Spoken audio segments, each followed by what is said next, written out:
You ask Tiger to calculate. This deals with linear inequalities with one unknown. The final result is s greater than 5. Let's solve it step by step. Group all constants on the right side of the inequality. Add 7 to both sides.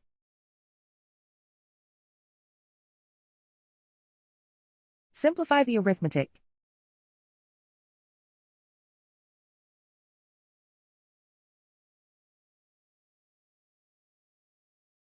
Isolate the s. Divide both sides by 2.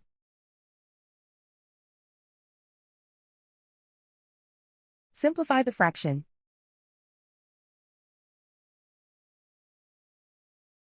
Find the greatest common factor of the numerator and denominator.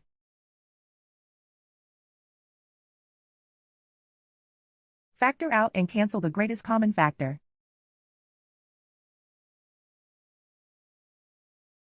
Plot the solution on a coordinate grid.